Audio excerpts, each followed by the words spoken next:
Hi there, I'm Christina, and today we are going to do some nature journaling. I love nature journaling because it helps me be mindful about the world around me.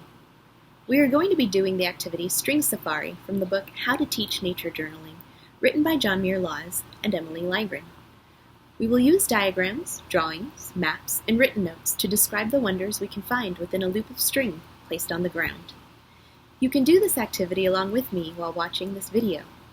To participate, you'll each need a pencil and a journal or a piece of paper.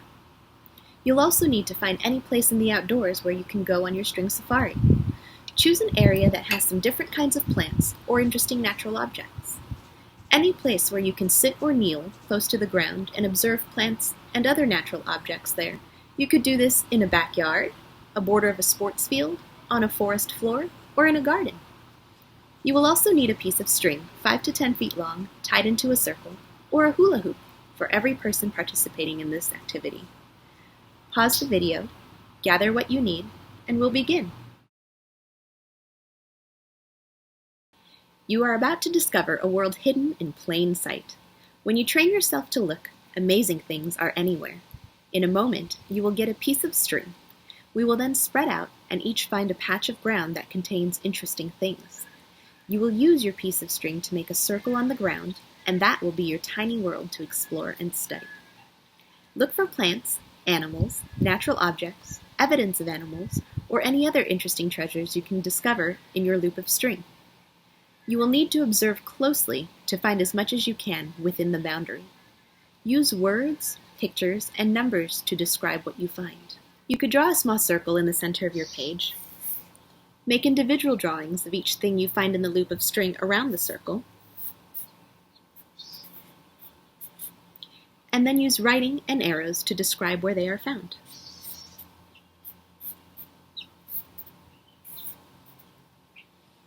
You could even make a small overhead map to show where each object you draw is found within the loop of string.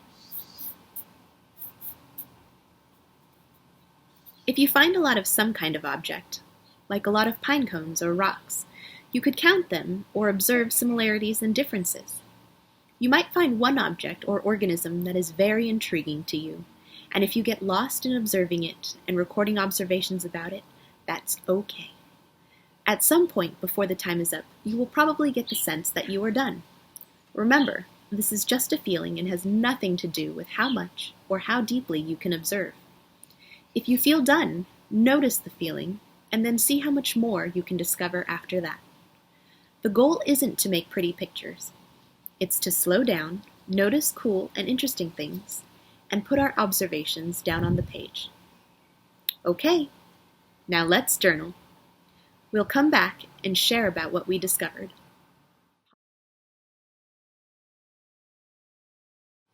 Now, we will have the opportunity to share about what we noticed while going on our string safaris.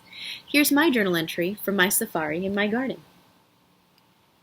What was the most interesting observation you made? What questions do you have about what you found in your loop of string? For example, I noticed that the leaf scars were more dense on this section of the plant's stem, and I wondered what happened during this part of the plant's life to cause that to happen. Pause the video and discuss what you noticed. Take a look at your observation area and journal page. Did you notice any mysteries to unravel? A mystery might be a hole in a leaf, the location of a pine cone, or a piece of grass that has been bent. For example, I noticed that this new lobe of the cactus was purple in color, while the rest of the cactus was generally green.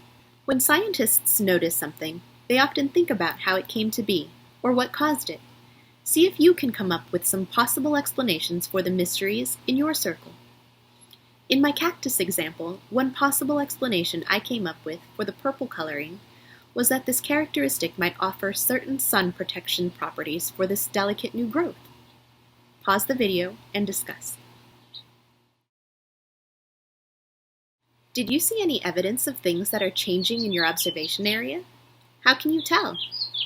For example, I noticed that the bulb of this onion seems to be shrinking because the skin was wrinkled. Pause the video and discuss. If you came back in 1 week, do you think you would notice any changes in the area you studied? What might those be? For example, the onion bulb might be more deflated than it is now, or the leaves might have smaller green sections. If you set up a camera to record your area over 1 year, what changes would you expect to see?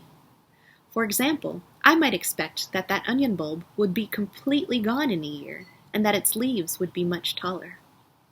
Pause the video and discuss. During your study, did you come up with any new ways of taking notes or recording information you could use again in the future? For example, I found myself angling my notes for each object, so that I could tell which observations belonged to which drawing. I would especially use this again when drawing multiple items. Pause the video and discuss. What was one part of your journaling process that helped you to learn? For example, I changed my perspective often, looking at the same object from various angles. Doing this helped me see details I didn't notice when I was just looking from one vantage point. Thanks for journaling with me. If you want to download a free PDF of the book, How to Teach Nature Journaling by John Muir Laws and Emily Ligren, or get a print copy, check out the links below.